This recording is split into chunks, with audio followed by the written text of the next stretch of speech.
noite a gente quer começar a falar com você um pouquinho sobre uma posição que Deus nos colocou.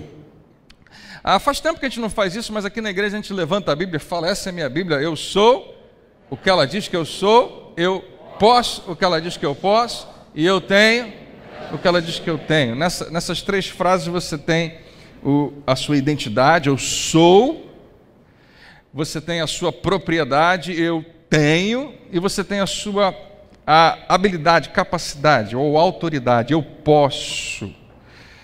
E a gente faz questão de dizer isso para você porque todas essas características que vão trazer identidade a você, elas estão não em você, mas estão em Cristo Jesus. E nele, em Cristo, você pode, você é e você tem tudo que ele disse que você tem. Amém?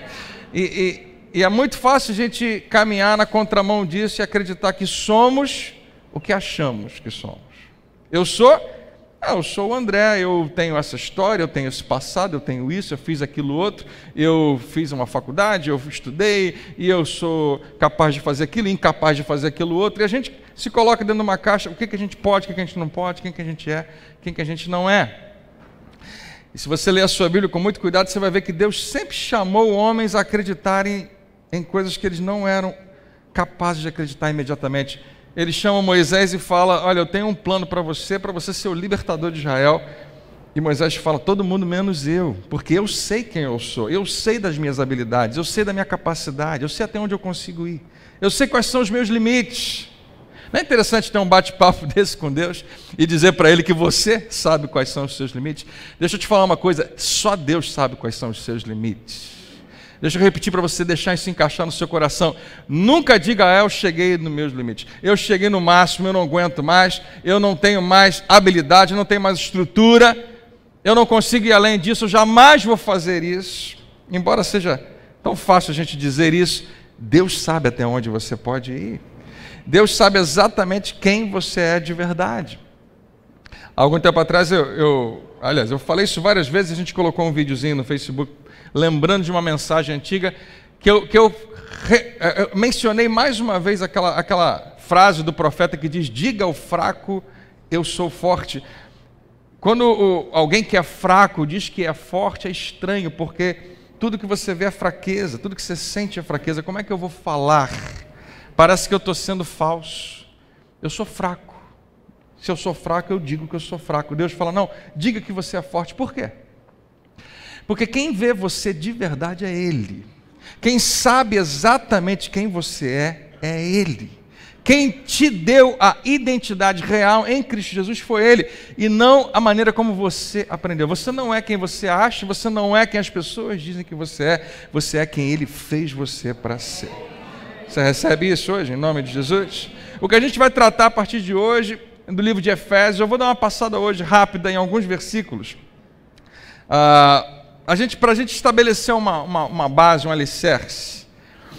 E a gente não vai entrar propriamente na proposta desse mês, porque a proposta que eu chamei é para a gente falar sobre a armadura de Deus. A armadura de Deus aparece no finalzinho do livro de Efésios. Tem uma razão para isso. E eu coloquei o título Inabaláveis. Tem um versículo lá em Efésios, no capítulo 6, que diz: depois de teres vencido tudo, permanecei inabaláveis. E eu acho esse versículo absurdamente desafiador. Porque vencer as circunstâncias já não é muito fácil. Mas depois de ter vencido, permanecer firme, permanecer realmente numa posição de firmeza, parece algo muito difícil, se não impossível para nós. Mais uma vez, você não sabe quem você é e do que você é capaz. Deus sabe exatamente até onde você pode chegar. Mas para chegar até lá, eu preciso ler com você algo. Na verdade, a gente poderia ler o livro de Efésios todo. Aliás, eu recomendo que você leia durante esse mês. São só 6 capítulos, você lê ele rapidinho. Mas eu preciso pontuar alguns versículos que estão ali atrás, para você entender por que o apóstolo Paulo, no final, chega para a igreja e diz: finalmente. E ele dá uma orientação para algo que você precisa fazer. Que eu e você temos que tomar essa decisão. Quantos aqui são de Jesus? Se você se você não levantou a sua mão, se você diz: eu ainda estou pensando, eu estou estudando, estou explorando as possibilidades, eu acho que tem algumas alternativas. O cristianismo é uma opção para mim, André. Talvez eu vá nesse caminho. Se você, nesse momento, está assim, eu queria te dizer como eu estou feliz de você estar aqui hoje. Você não podia ter escolhido um domingo melhor para estar aqui, porque eu tenho certeza que, de alguma maneira, você vai ser apresentado a uma possibilidade muito, muito grande, muito importante. Mas se você não é um seguidor de Jesus ainda, ou nunca vai se tornar, ainda assim essa mensagem pode ser muito legal para você, pode ser muito importante. Mas se você é de Cristo, mais uma vez, quem é de Jesus aqui, levanta a mão. Deixa eu dizer para você, se Ele é o teu Senhor, você não tem opção. Na verdade, Ele nos coloca numa posição, se Ele é o teu Senhor, que se revestir dessa armadura não é uma opção para nós precisamos fazer isso. E quando Paulo escreve, eu queria que vocês pegassem essa armadura e colocassem em vocês, é sinal que nós não estamos vestindo, nós precisamos vestir. Nem sempre nós estamos realmente revestidos e protegidos por essa armadura. E o nosso inimigo sabe exatamente. Embora a armadura seja invisível, no reino espiritual ela é perfeitamente visível. E quando você vai lutar, você não pode lutar sem uma armadura. Você não pode lutar sem algum tipo de proteção. A armadura é muito mais para proteção do que para atacar, mas você precisa, para qualquer luta, estar bem preparado. Quem está comigo aí, diga amém. Eu não sei se você ouviu algum rumor sobre o Fantástico de hoje à noite. A Rafa estava me falando que a Aline acho que recebeu, né, uma mensagem de que você sabe, a gente não fala de política aqui na igreja, mas se eu não me engano a ministra Damares, já é ministra, né, já começou, parece que vai ter, eu não sei se alguém pode confirmar, uma matéria bem grande a respeito dela hoje no Fantástico, com o propósito, aparentemente, de denegrir a sua imagem, de pegar algumas falas do passado, que eu nem sei quais são, nem sei o que ela falou, nem faço ideia do contexto todo, mas de que aparentemente colocar lá, a Globo tem uma força muito grande de comunicação, essa imagem. E é curioso demais, eu estava conversando agora com a Rafa, e a verdade é que se você se tornou um cristão, sem querer, você realmente decretou guerra, né? Você se tornou um alvo. Eu acho que todo mundo aqui sabe do que eu estou falando. Eu já falei para você que eu jogo vôlei na praia, e lá tem a maioria das pessoas não necessariamente é cristã, e se eu bobear um pouquinho, eles não perguntam nada, eles não querem saber nada. A única coisa que eles lembram é: você não é pastor? Ou então você não é crente, você não é evangélico? A gente não pode, né? E é claro, eu não estou sugerindo que claro que você tem que dar um bom exemplo, claro que nós devemos ser cuidadosos, inclusive é disso que Paulo fala aqui também, mas nós vivemos num mundo que não sabe nem explicar por que odeia tanto Cristo e o seu cristianismo, não sabe nem explicar, mas existe algo por trás. É isso que hoje eu queria examinar com você, começar a examinar. Em Efésios 6 diz que a tua luta não é contra pessoas, mas existe algo ali, escondido por trás daquelas pessoas, existe um inimigo real. Então, não tenha dúvida, o que está acontecendo com essa ministra, por causa da sua projeção, por causa da sua exposição, e cá entre nós, talvez, né, ela deveria realmente ser mais cuidadosa na maneira que ela vai falar, ou não sei te dizer, talvez Deus esteja dirigindo, eu não sei. A verdade é que, de um jeito ou de outro, você vai ser atacado se você firmar uma posição em Jesus. Quem está preparado para isso aí? Diga-me. Não sei se eu estou não, pastor. Mas vale a pena. Se firmar e se posicionar em Jesus, vale a pena. A isso você pode dizer amém, com certeza. Vale a pena. Então, existem muitas pessoas que podem aparentemente se tornar inimigos para mim e para você. Mas a Bíblia diz que não são elas, é algo por trás delas. Existe um inimigo que mora dentro de você. Deixa eu colocar melhor, não é que ele mora dentro de você. Faz parte da sua natureza. A Bíblia diz que nós devemos lutar contra algo que está dentro de nós. Que existe uma briga que acontece entre a nossa carne, que é a parte de nós que tem uma tendência a fazer o que é errado, e o nosso espírito. Não é uma luta entre Deus e o diabo. Não é uma luta entre aquele anjinho pequenininho de um lado e um diabinho do outro lado aqui que fica falando no seu ouvido. Mas é algo que parece que é bem ilustrado dessa maneira. Há algo dentro de você que te aponta numa direção errada. E há algo dentro de você que sabe que aquilo é errado e que não deve ser feito. E que eu não devo falar aquilo, não devo fazer aquilo, não devo ir naquela direção. Não é hora de fazer isso, não é hora de comprar aquilo. Eu preciso ter, firmeza, eu preciso ter direção. É uma luta interior contra você mesmo. Não é que você seja o seu inimigo, mas há uma parte de você que quer te derrubar. Há uma parte de você que quer manter você aprisionado, que quer manter você meio que paralisado. Mas quando a gente lê essa passagem que eu vou ler com você, talvez no finalzinho desse encontro, Paulo faz questão de dizer: não perca de vista que a sua vida não é o que você está vendo apenas. Existem inimigos que são invisíveis. Ele fala de regiões celestes. Tem um pouco a ver com a atmosfera da nossa vida, mas essa atmosfera espiritual. Aqui nesse ambiente, eu consigo olhar para você, você consegue olhar para mim perfeitamente, sem na atmosfera nenhum tipo de empecilho. Mas eu queria que você soubesse que existe muita coisa aqui que a gente não está vendo, muita coisa. Até não necessariamente espiritual. As ondas sonoras que chegam até você, elas existem, elas são reais, mas são invisíveis. As frequências que entram aqui nesse lugar, eu consigo fazer muitas vezes uma internet funcionar, elas são reais, elas estão aqui nessa atmosfera, mas são invisíveis.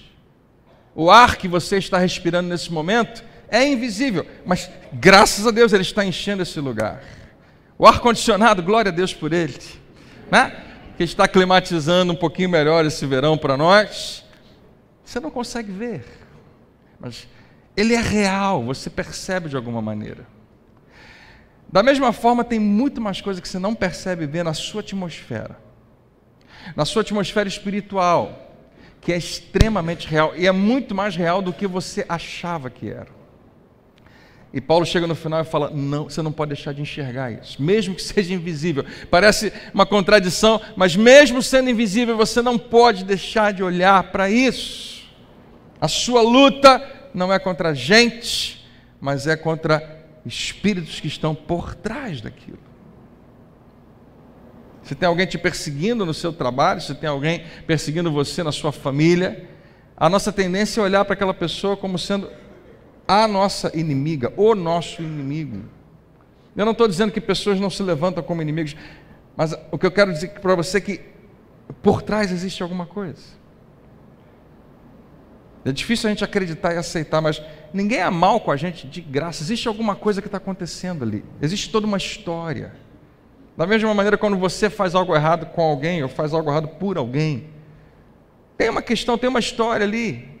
Pode ser até algo que você aceite ou não aceite, mas a verdade é que existe um ambiente espiritual. Amém? Você está ligado? Quem está acordado, diga aleluia. Okay. Efésios capítulo 1. Versículo 3. Versículo 3 diz o seguinte. Logo no início do livro de Efésios, como eu disse para você, ele tem 6 capítulos. E ele faz... Quem quer que tenha dividido a Bíblia em capítulos ali, chegou em Efésios e fez uma boa divisão. Até o capítulo 3, até o final do capítulo 3, Paulo fala especificamente do que eu estava dizendo para você, da sua identidade. Aliás, Efésios é um livro que precisa ser lido por nós o tempo todo, porque remonta dentro de nós, nos reposiciona, rebaliza na nossa vida essa nossa identidade, quem nós somos.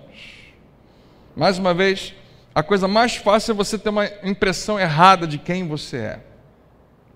É muito fácil você cair numa mentira e acreditar que você é algo, que aquela é a sua identidade. Mas quando você olha para Efésios, você é lembrado de que Deus olha para você de outra maneira, que Ele diz quem você é de verdade. Até o capítulo 3, até o finalzinho, Paulo até termina o capítulo 3 com o que parece ser o final da carta.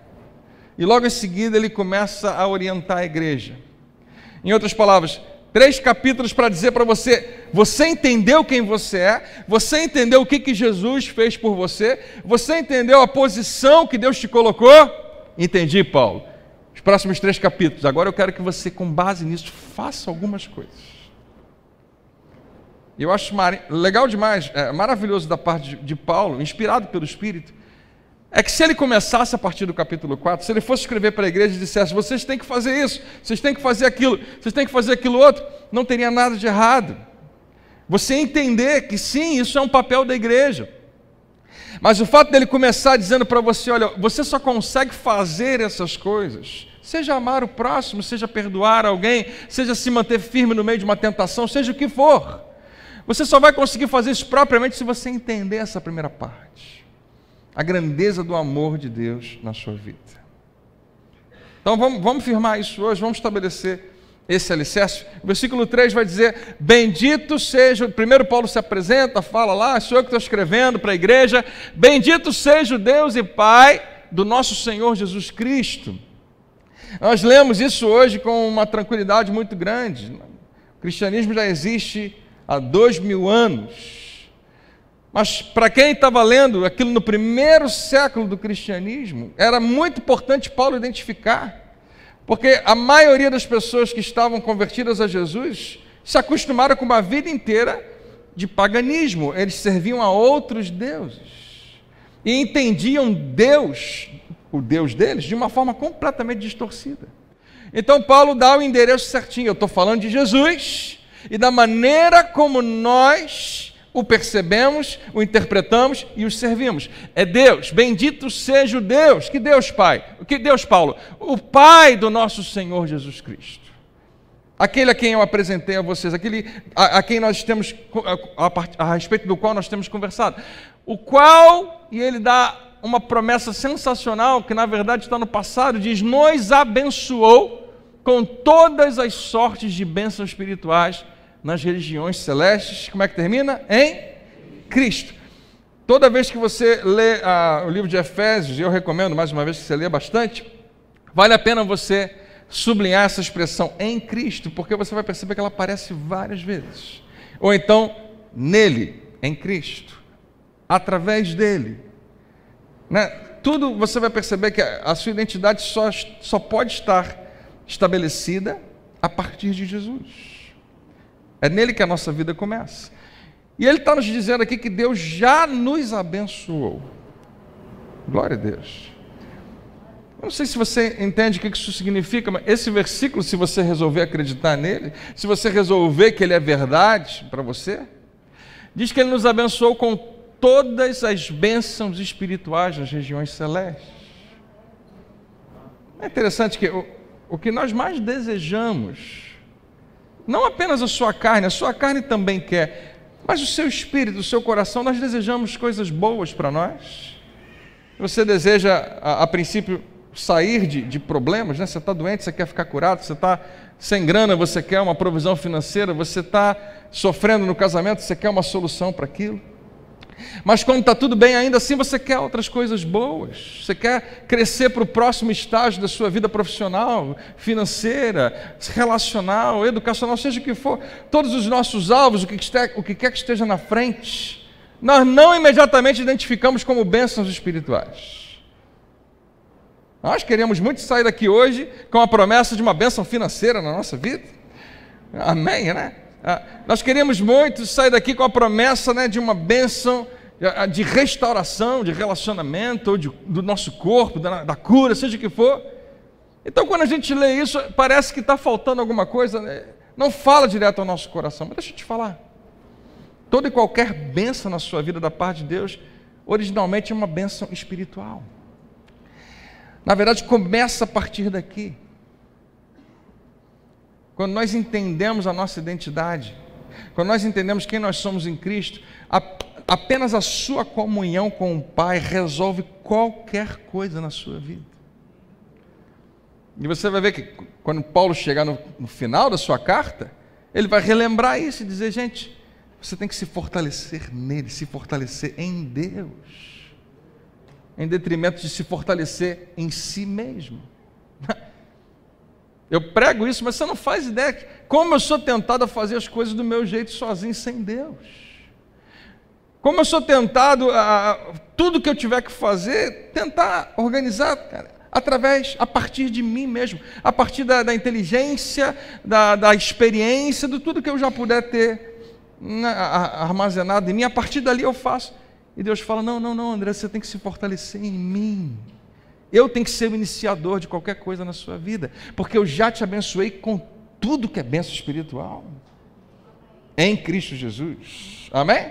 Queria que você recebesse isso na tua vida.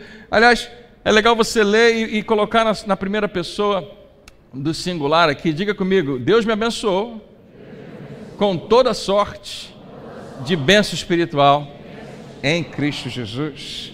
Amém. Veja o que diz o versículo 7. Efésios capítulo 1, versos 7 e 8. Ele diz assim, nele, em Cristo Jesus, na minha está assim, nele, aqui está em quem, mesma coisa, temos a redenção pelo seu sangue, a redenção dos nossos delitos, segundo as riquezas da sua graça. As riquezas da sua graça, que Ele fez abundar para conosco em toda sabedoria e prudência, em toda sabedoria e entendimento. Na minha versão diz, nele nós temos o perdão de pecados, por causa da sua maravilhosa graça. Lembra, Paulo está escrevendo, ou ele mesmo, ou ele está ditando para alguém escrever, fala isso para a igreja. Lembra que essa é a base, você foi totalmente perdoado pelo sangue de Jesus. Como é importante para você poder mais tarde botar aquela armadura, para você realmente se firmar e se fortalecer, isso tem que estar bem forte dentro de você. Você não pode esquecer disso. E enquanto eu falo isso para você, eu sei que há muitas pessoas, eu não sei percentualmente nessa igreja ou em toda a igreja do Senhor Jesus, quantas pessoas ainda não entenderam de que realmente foram perdoadas. O que tem dentro da gente que é tão forte que nos impede de crer no perdão de Deus?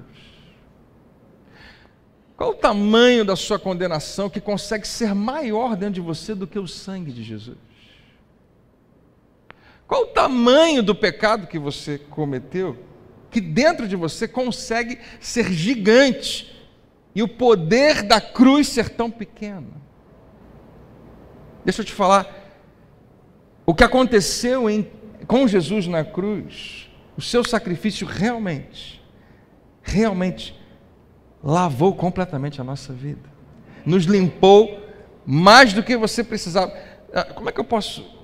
Imagina, a gente usa aquela expressão do copo sujo, né? Já lembra do copo sujo que você bota na pia? Ele está todo sujo, aí você deixa cair água, aí vai enchendo e vai jogando as impurezas para fora. Quem conhece essa ilustração? Né? Você tem que deixar a água cair, e não limpa imediatamente, mas com o tempo limpa. Deixa eu te explicar. E o preço que foi pago por Jesus na cruz para te lavar, essa não é a melhor distração. Se o seu copo estava sujo, Jesus veio com uma mangueira pressurizada, aquelas de bombeiro, e jogou você quase contra a parede com tanta força para lavar. O preço que foi pago por seu pecado, para a tua montanha de pecados, o preço que foi pago é infinitamente superior do que era necessário para te lavar completamente. Ele realmente te lavou. O quanto que você recebe disso é que é a grande diferença. O quanto que você percebe e crê nisso é que faz diferença. Supondo que você não me conheça, e eu chego para você no final do culto e falo assim, olha, eu queria te abençoar. Ah, obrigado, pastor. Não, o pastor já me abençoou muito, a palavra foi uma benção. Não, mas olha só, eu senti no meu coração de qual? R$100. Não. Senti o desejo de dar para você meu carro, né? E você vai ficar sem, mas eu vou dar de presente. E você tem alguma coisa dentro de você que você não sabe explicar, mas lá no fundo você vai descobrir que é orgulho. Você vai dizer, não, pastor, de modo algum, de jeito nenhum. E eu insisto, e você diz, não quero, não posso aceitar, nem acredito. Eu pergunto, por mais maravilhoso e grandioso que seja o meu presente, faz alguma diferença na sua vida? Não, porque você não aceitou, você não recebeu. E embora esse exemplo seja meio bobo, você pensa, quem faria isso? Nós fazemos isso o tempo todo, com a grandeza do que Deus fez por nós. Quem está entendendo, diga amém. E ele continua no versículo 8, poxa, que pena que essa versão não é a que eu tenho aqui. Ele termina o versículo 8 dizendo, a qual ele derramou sobre nós com toda a sabedoria. Aqui está dizendo, ele fez abundar. Eu gosto da expressão derramou. Do que ele está falando? No finalzinho do versículo anterior, ele fala da graça de Deus. Lembra que eu falei para você? Não foi respingado, foi derramado. Foi para lavar você completamente. Para você entender que o amor dele é tão grande, é completamente derramado sobre a sua vida. É tão maravilhoso, é tão tremendo saber que Deus é tão grande e me ama desse jeito, e te ama desse jeito.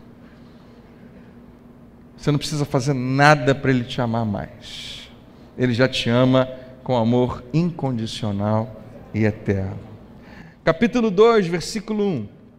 Efésios, a gente está dando uma analisada nesses versículos para a gente compreender o que Paulo está querendo que eu e você saibamos como identidade. Primeira coisa, ele quer que você saiba, Deus já te abençoou com toda a sorte de bênçãos espirituais. E eu pulei vários versículos bem legais, por isso que eu falo, você tem que ler. Versículo 7 e 8 fala dessa graça que foi derramada sobre nós. E por isso você tem perdão dos seus pecados. O que eu faço com o perdão dos meus pecados? O que a gente faz quando a gente é completamente perdoado? Se você vê o que Jesus ensina a respeito disso, ele fala, uma vez que você recebeu muita coisa boa, o que você faz com isso? Eu aproveito para pecar mais. Não. Nem faz muito sentido. Deixa eu te falar, a gente faz essa leitura de que pessoas que foram perdoadas, como é que a pessoa faz algo tão feio? Como é que a pessoa faz algo tão grave e é perdoada? Nós achamos que não tem, aquele preço deveria ter sido pago e não foi. Na verdade foi. No que diz respeito à nossa salvação, foi pago pela única pessoa que podia pagar, para que a gente continuasse vivo. Mas que Jesus fala o seguinte, e eu acho que você sabe do que eu estou falando, quando você recebe tanto amor, é natural que você queira deixar esse amor fluir a partir da sua vida. Então, se eu fui grandiosamente perdoado, Deus te fala, pega esse perdão agora e aplica ele na vida das pessoas que também não foram legais com você. Já que você foi amado desse jeito, eu te amo, Senhor, não, ao invés de você devolver esse amor para mim, eu quero que você pegue esse amor e lance sobre quem estiver perto de você. O que a gente faz com tanta coisa boa que Ele nos fez? Paulo vai falar a partir do capítulo 4. Verso 1 diz assim, vocês estavam mortos nas suas transgressões, vocês estavam mortos nos seus delitos e pecados. Lá em cima ele fala, mas Ele te deu vida, Ele vos vivificou. Você estava morto, inoperante, sem poder fazer nada, sem poder viver, mas Ele te deu vida. Veja o versículo 4, ele vai confirmar, para quem não entendeu, ele escreve lá de novo, e esse é um dos versículos que eu mais amo em toda a Bíblia. Ele para mim é a explicação mais clara e mais sem nenhum tipo de parábola, sem nenhuma metáfora, que Paulo vai direto ao assunto para falar dessa graça de Deus. Ele fala, Deus sendo rico em misericórdia. Quem é rico aqui, diga amém. Oh, beleza! Não é quando você pensa nisso? Em geral, se a gente estivesse falando de dinheiro e eu perguntasse quem é rico, poucos iriam dizer, ou quase ninguém, né? Como eu falei de misericórdia. Mas quando você pensa numa pessoa rica, o que você pensa? Você pensa em quem? Deixa eu olhar aqui quem tem cara de rico. Né? Uma pessoa rica e admirável, né? Não alguém que enriqueceu ilicitamente, mas alguém que você diz rico. Você sabe, a gente nunca pensa na gente, né? Porque para nós rico é quem tem muito mais do que a gente. Mas para muita gente nesse planeta, não tenha dúvida, olham para a sua vida e vão dizer que você é rico, sim, de grana, mesmo que você não perceba isso. Mas quando a Bíblia fala de rico, o contraste era muito grande. Na época, do primeiro século, na época de Jesus, antes e um pouco depois também, rico era quem todo mundo sabia, era rico mesmo, e o resto era tudo pobre, não existia uma outra classe. Não existia ninguém no meio, ou se existia era muito pequeno, um grupo muito pequeno. Então todo mundo sabia de que ele estava falando quando ele usava esse adjetivo rico. Era alguém que tinha tudo em abundância. E ele fala, Deus que é rico em misericórdia, Ele tem misericórdia armazenada em vários armazéns, Ele tem misericórdia transbordando em vários poços, não falta misericórdia, Ele sempre que precisa tem lá sobrando misericórdia, misericórdia, Ele tem muito, Ele é rico, sendo Ele tão rico assim, o que Ele fez com toda essa misericórdia? Pelo seu muito amor. Olha como Paulo vai direto ao assunto, e ele é exagerado mesmo, porque ele quer que você saiba que é assim. Com muito amor com que nos amou. Versículo 5, né? Deu-nos a vida, estando nós ainda mortos nos nossos delitos, nos vivificou juntamente com Cristo. Juntamente com Cristo, quando Cristo ressuscita dentre os mortos, quando Ele reaviva, Ele diz que nele você também foi vivificado. E termina dizendo, pela graça sois salvos. Veja o versículo 8, para você lembrar. Vocês foram salvos, porque pela graça sois salvos, por meio da fé. Isso não vem de vós, é dom de Deus. Eu acho que ele faz questão de repetir, como que alguém dissesse, Paulo, está muito legal o que você escreveu aqui, como é que você resume isso? Ele vai no versículo 8 e fala isso aqui. Vocês são salvos, salvos. Olha aqui nos meus olhos. Você é salvo. Não será, nem foi, você é. Quem é você? Salvo. Você é o quê? Salvo. Mas eu não sinto que eu sou. Mas é. Vocês são salvos pela graça de Deus. Graça, com certeza, é a mensagem que eu preguei a minha vida inteira, desde sempre, às vezes até sem perceber. Tudo que a gente fala na igreja acaba apontando para essa verdade, é impossível escapar dela. Mesmo que eu chegue aqui e pregue a pior mensagem que eu já preguei muita mensagem ruim para condenar o povo, no final das contas eu me vi aprisionado na questão de que, bom, o que eu faço com isso tudo, André? A gente, graças a Deus, Jesus nos salvou. E é o que acontece em muitas igrejas, que é estranho, mas eu já vi muito isso.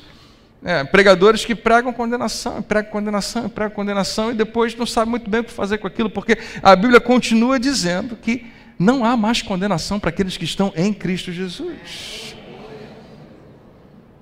Eu entendo que o pastor às vezes se sente responsável, de às vezes apontar e apertar o rebanho, a congregação para uma determinada direção.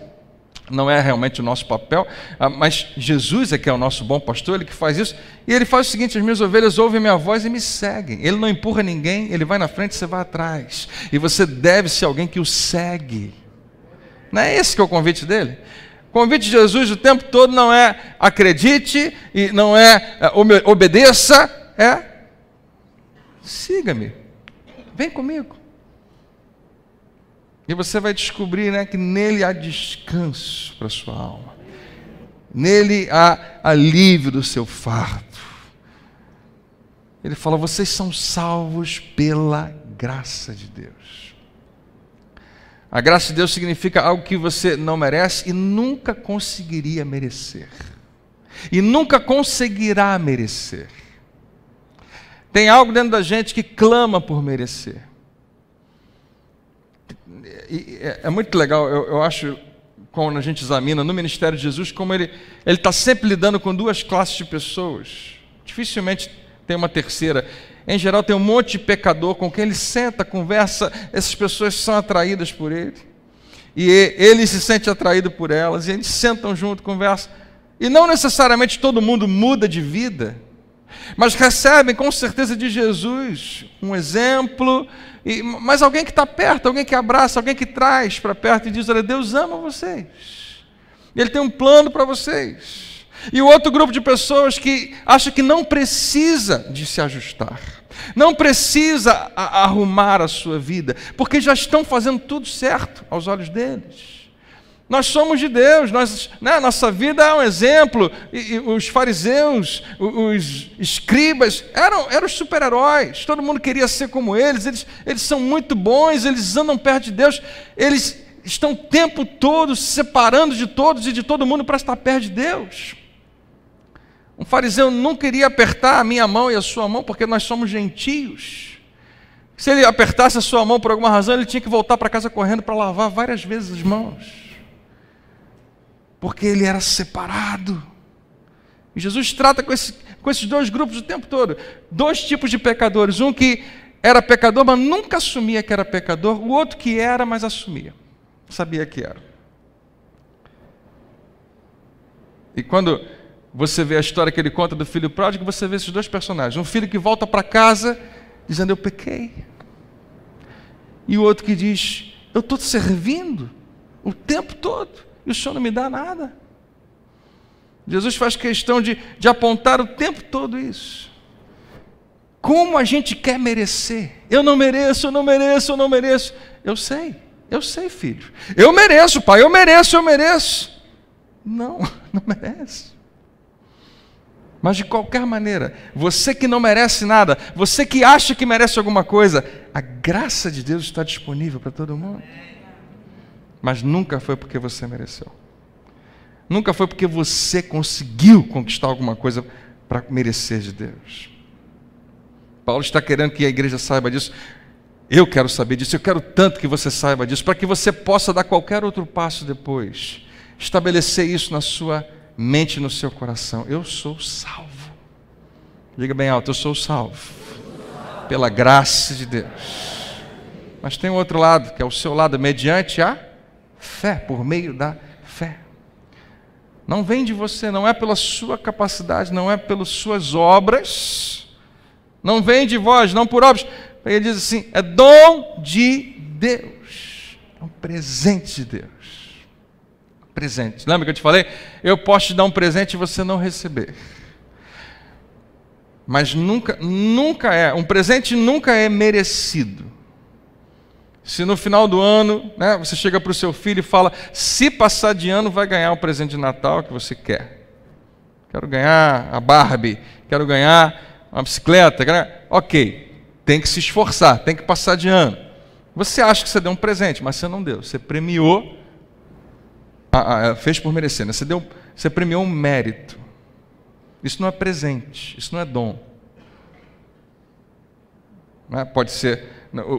Quando chegar no final do mês, o seu patrão falar, pega lá o seu contra-cheque no RH, mas deixa eu falar com você, eu queria te agradecer, por todo o trabalho que você fez aqui, e por conta disso, eu queria que você soubesse que eu tenho um presente para você. Vai lá, aí você pega o contra-cheque de sempre. Não tem presente nenhum aqui, por quê? Porque você fez por merecer aquilo. Você trabalhou por aquele valor. Então, não é um presente, é um salário. Quando você troca alguma coisa com alguém, quando você espera que o outro te devolva porque você fez alguma coisa por ele. Nos seus relacionamentos, poxa vida, só eu que dou, não recebo nada. Eu acho que relacionamento tem que ter reciprocidade, obviamente, qualquer um, Mas se você o tempo todo vive isso, que você só dá na expectativa de receber, você não está dando nada, você está trocando. Então a gente precisa olhar para isso aqui e entender que graça é dom de Deus.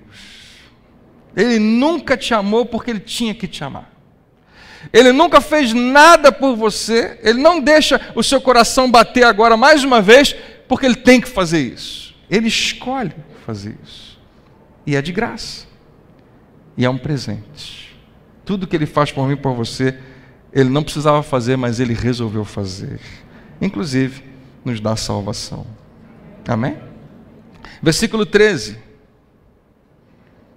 Mas agora, bota o 13 aí para mim, no meu tá, mas agora em Cristo Jesus, vocês que antes estavam longe, foram aproximados mediante o sangue de Cristo. Mas agora em Cristo Jesus, vocês que antes estavam longe, já pelo sangue de Cristo chegastes perto.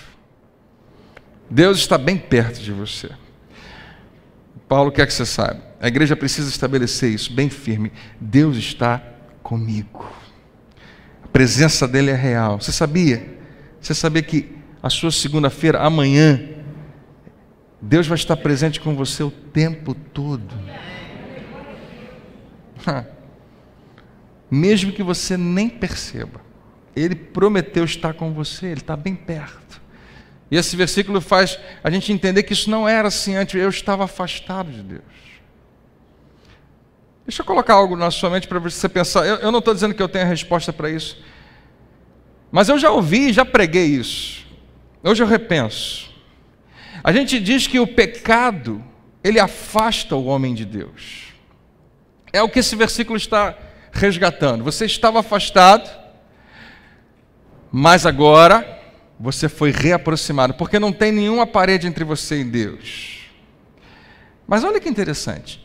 O pecado que nos afasta de Deus, ele não tem o poder de nos separar completamente dele, senão você nunca conseguiria reencontrá-lo. Não é interessante? O primeiro pecado que acontece nesse planeta, está lá registrado em Gênesis, Deus fala para o homem e a mulher, Adão e Eva, não faça isso, porque no dia que você fizer, você vai morrer. E nós sabemos, essa morte acontece nessa separação do homem com Deus. E o homem peca. Você sabe o que não acontece depois? Deus não desaparece. Não, agora que eu pequei, não tem mais Deus na minha vida. Não, Deus vai lá encontrar com o homem no jardim. E ele não era ignorante em relação ao pecado do homem, ele sabia. E ainda assim ele pergunta, onde você está? Que é uma pergunta muito maior do que uma posição geográfica, né? O que você fez? E Deus trabalha ali com o homem, para o homem, ordena algumas coisas, revela graça, mesmo no meio de uma maldição, que a gente não consegue entender, mas Deus poderia ter matado o homem ali mesmo. Mas não. O povo de Israel é o povo mais, na Bíblia, né, que você vai encontrar, difícil. O tempo todo está reclamando, o tempo todo está buscando outros deuses, o tempo todo está tentando a Deus. Nós não vamos conseguir, Deus não vai conseguir. E chega na porta da terra prometida, nós não vamos entrar, mas é sua terra, entra. Não vamos, não acreditamos. Deus poderia ter terminado ali o contrato com eles, né? Ele disse, tá bom, eu já fiz toda a minha parte, vocês não querem entrar, não entra, eu vou entrar. Não, ele fica com eles no deserto, por mais 40 anos, sustentando num deserto um povo que não merecia. Nós não entendemos essa graça, mas ela é real. E ela é maior do que você pode imaginar na sua vida. Ele continua presente o tempo todo com você. Que alguém diga amém.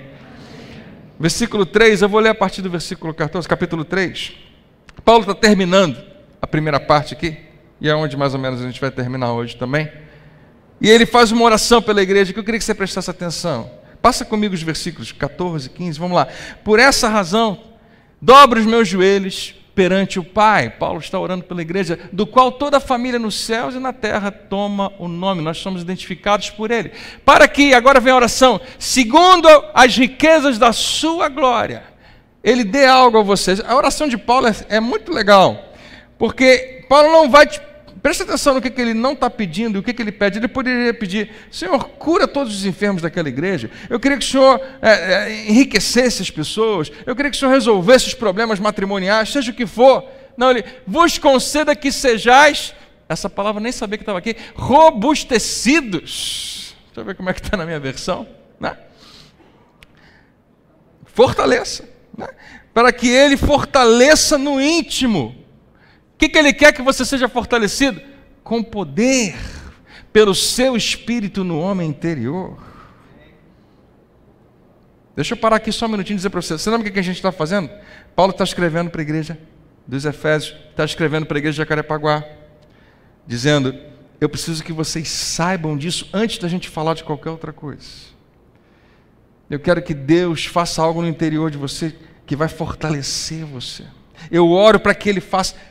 E claro, Deus faz isso, Ele responde essa oração. Que Cristo habite pela fé nos vossos corações, a fim de que, estando arraigados, bem fundamentados e fundados em amor, possais compreender Paulo leu os meus pensamentos aqui, né? Porque era o que eu queria que hoje acontecesse. Que nesse domingo à noite você saísse daqui dizendo: meu Deus, agora eu entendo. Eu entendo, eu não sei o que aconteceu, de que maneira Deus tocou no seu coração, mas você já ouviu isso tantas vezes, mas agora eu entendi. Para que possais compreender com todos os santos qual seja a largura, o comprimento, a altura e a profundidade. Do que você está falando, Paulo? Desse poder que está dentro de você. E conhecer o amor de Cristo. É outra coisa gigantesca que eu quero que você não perca, que excede todo o entendimento, para que sejais cheios até a inteira plenitude. Deixa esse versículo aqui um pouquinho. Ele primeiro falou do poder, da largura, da profundidade, da grandeza do poder. Paulo quer que você saiba que se você está em Cristo não há limite para o que você pode fazer. Você entendeu o que eu falei? Eu não sei como é que você recebe isso. Eu acho que se eu tivesse sentado com você, eu ia fazer igual você. Ok, André, ok. Não há limite para o que eu possa fazer. A gente já ouviu palestras motivacionais melhores do que essa. Que alguém chega para a gente e fala: você consegue, se você acreditar, né? Agora você está me dizendo mais uma vez que não há limites. Basta você ler a Bíblia e ver o que homens simples fizeram. O que homens e mulheres que não tinham nada, nenhuma capacidade, o que eles conquistaram porque deixaram o poder de Deus fluir através das suas vidas.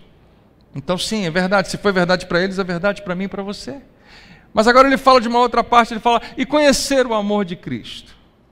No versículo anterior ele fala: eu quero que você compreenda esse poder.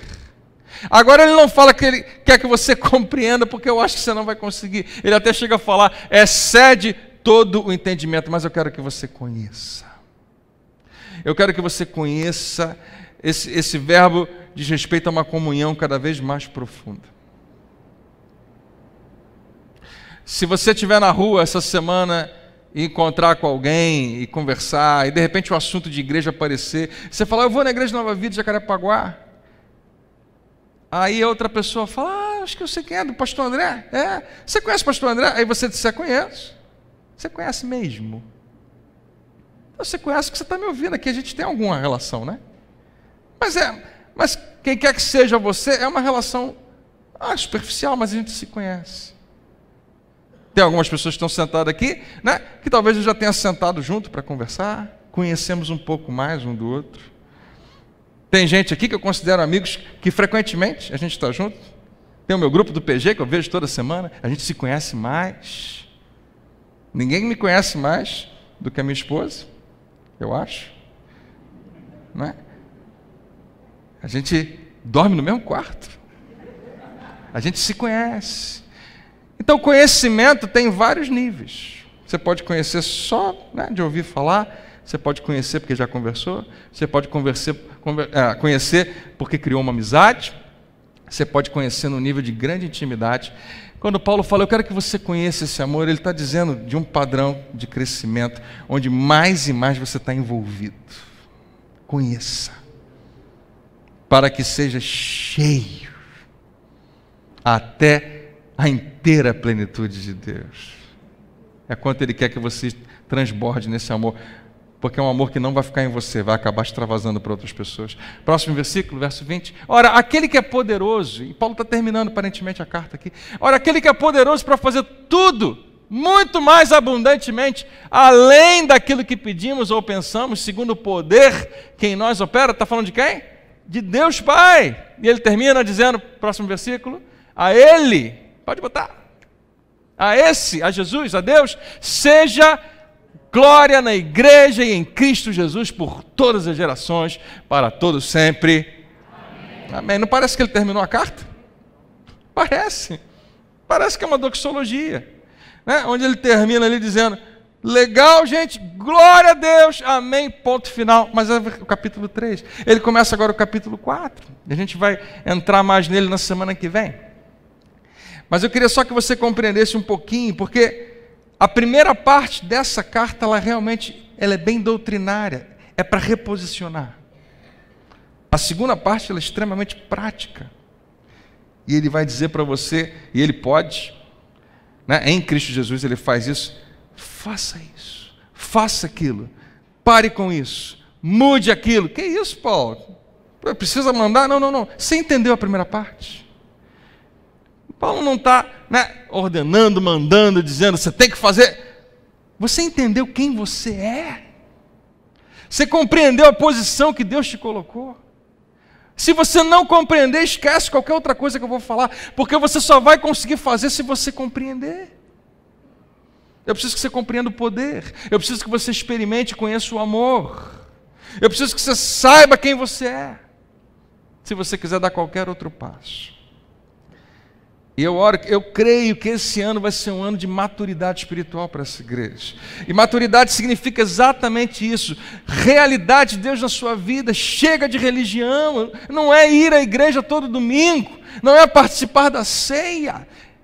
É na segunda-feira ter um encontro com alguma pessoa e aquela pessoa perceber, meu Deus, o que tem em você? E você dizer, olha, eu estou saturado do amor de Deus. Eu não consigo, minha vida está totalmente mergulhada nele. É o que interessa para mim. É para onde eu estou indo. E se você topar, eu queria te desafiar essa semana, mais uma vez, vou repetir isso para você, 6 capítulos você lê em menos de meia hora. Leia. Quem sabe leia uma vez por dia o livro de Efésios. Eu acho que eu vou fazer isso, para te acompanhar. Porque você vai perceber quanta coisa ele fala. E a partir de agora, no capítulo 4, 90% ele vai falar de relacionamento. Ele vai falar de o que você faz que toca a vida de outras pessoas. O que você faz e acaba afetando outros. André, eu preciso saber disso? Claro que você precisa. É o foco de Deus. Deus não está preocupado com qualquer outra coisa, Ele está preocupado com relacionamento. Quantos amam a Deus? Eu acho que você já deve ter dito isso para Ele. A resposta dele sempre foi a mesma. Você só pode dizer que me ama se você amar as pessoas. Então pega todo o amor que você tem por mim e revela esse amor. No final do ano, falando da série 90 dias, a gente estabeleceu isso. Jesus transformou toda a lei num só mandamento. Jesus simplificou demais para entender e dificultou demais para praticar. Ele simplificou 600 e tantas leis. Ele falou, gente, quer saber? Tudo se resume em 2 só. Ama a Deus e ama as pessoas. E todo mundo disse amém. É verdade. Se eu fizer isso aí, eu estou cumprindo toda a lei.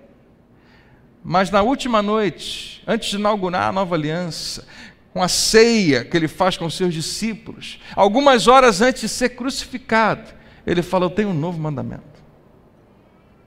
E ele agora resume ainda mais, diminui ainda mais, simplifica ainda mais, para não deixar espaço para qualquer outra coisa, é só uma coisa. Ama as pessoas. O que a gente faz com ama a Deus? Fica tranquilo, se você amar as pessoas, você está amando a Deus. É simples desse jeito. Então essa segunda parte da carta de Efésios, que a gente vai explorar um pouco mais à frente, Paulo vai falar de algo extremamente prático. Deixa eu ler só um versículo ou 2 com vocês. Isso aqui é coisa pra caramba. Bom, isso aqui eu tenho que ler. Antes de você ir embora. Capítulo 4, verso 22. Eu vou ler até o verso 27. Pode subir, Emerson. Vamos cantar uma canção. Capítulo 4, verso 22. Paulo está dizendo para a igreja, vocês precisam, no que diz respeito à vida antiga de vocês, olha, ele mudou o tom da carta, você percebeu? A despojar-vos quanto ao procedimento anterior. Na nova versão internacional diz, quanto à antiga maneira de viver, vocês foram ensinados a despir-se do velho homem que se corrompe por desejos enganosos. Corrompe pela concupiscências do engano. Essa palavra concupiscência significa desejo ardente, um apetite, algo que eu não sei explicar, mas eu quero fazer, é o que eu quero. Ele fala, você está sendo corrompido por isso. Então, eu quero que você se dispa, você tire essa roupagem, experimente algo novo, e serem renovados no modo de pensar, vos renovar no espírito da vossa mente, pode passar, e a vos revestir do novo homem. Existe uma roupa que eu preciso jogar fora, porque você é novo, você está em Cristo, você é uma nova criatura. Você está entendendo qual é a sua identidade? Você deve se revestir do novo homem. Paulo sabe, e eu também, que não adianta só pregar isso para você e acreditar que tudo vai ficar lindo e maravilhoso. Por mais que você diga, não, André, eu entendi. O amor de Deus é grande demais. A sua graça realmente é maravilhosa, é abundante. Ainda assim, Paulo fala assim, mesmo que você tenha entendido, você tem que fazer isso.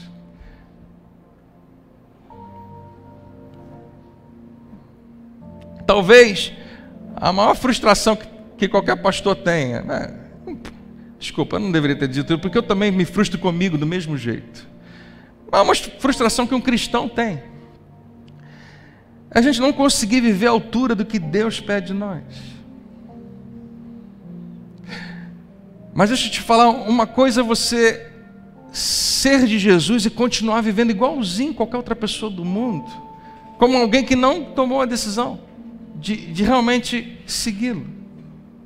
Outra coisa é você saber que sim, é um passo de cada vez, mas Deus está me levando cada vez a um lugar mais alto.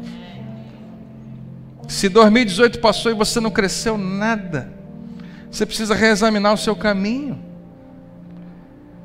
Mas se você sabe que hoje você está bem melhor do que você estava, não fique se martirizando, dizendo, eu não consigo, eu não posso. Não, Deus está fazendo uma obra na sua vida, e Ele é fiel para completar essa obra.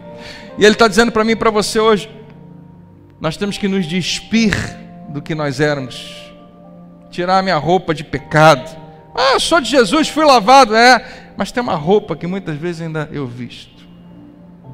E me revestir do novo homem que segundo Deus foi criado em verdadeira justiça e santidade. Verso 25, portanto, cada um de vocês, pelo que deixai a mentira, no meu diz, vocês devem abandonar a mentira. Ô Paulo, a gente é a igreja de Jesus, como é que você fala assim com a gente? É isso mesmo, na igreja tem um monte de mentiroso. Então Paulo fala, gente, se é de Jesus, para de mentir. Eu achei que era automático, pastor André. No dia que eu me converti, agora sou de Jesus, eu não vou falar mais mentira, não vou pecar mais. Não. É uma decisão que você precisa tomar diariamente. E falar a verdade a cada um com o seu próximo. Interessante que ele poderia ter falado de mil outras coisas. Ele vai falar, mas ele começa falando sobre isso. Porque mentira talvez seja a pior coisa que a gente pode fazer. Na minha casa a gente tem essa regra básica. Qualquer pecado que meus filhos cometerem, qualquer erro que eles cometerem, pode ser grave, pode ser horroroso, mas tem jeito de resolver. Mas mentira quebra o relacionamento. Se você mentir para mim, é difícil demais restaurar isso, porque eu me pergunto, quais outras vezes você falou mentiras e eu achei que era verdade? Mentira quebra tudo. É extremamente perigoso. Eu já preguei algumas vezes sobre isso.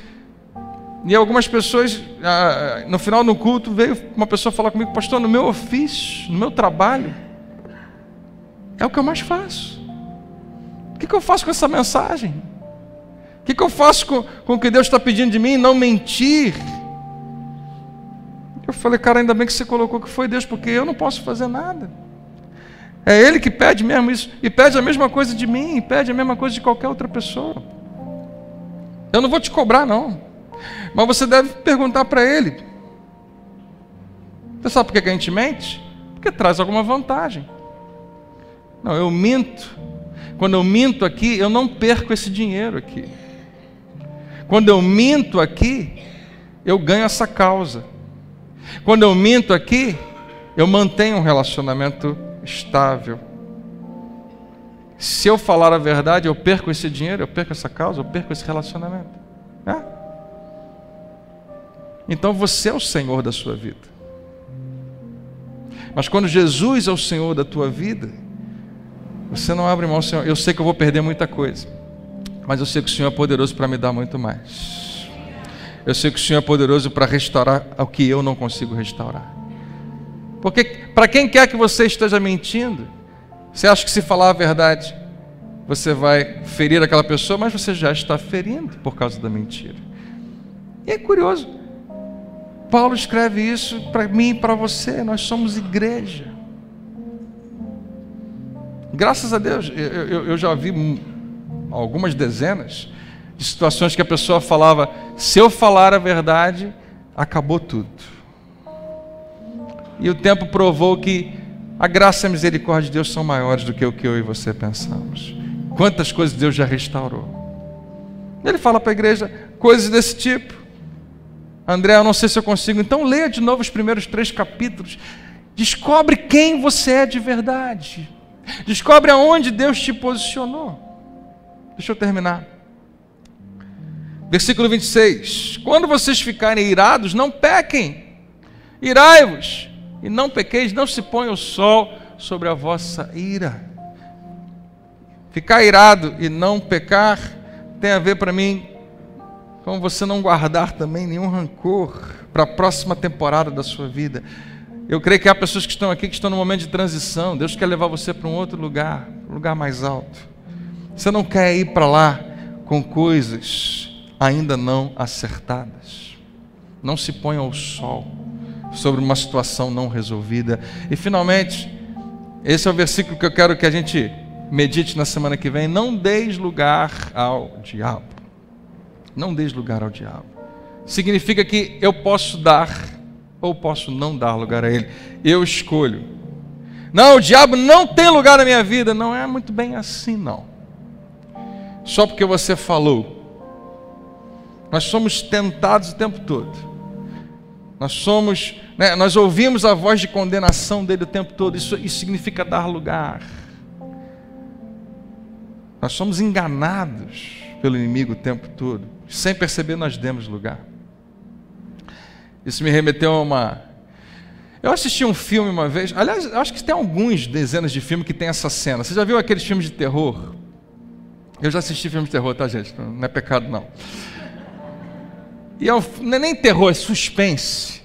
Normalmente tem uma casa velha e uma família se muda para lá. Deve ter uns 20 filmes, né? E tem alguma coisa errada que acontece naquela casa. Ninguém sabe explicar.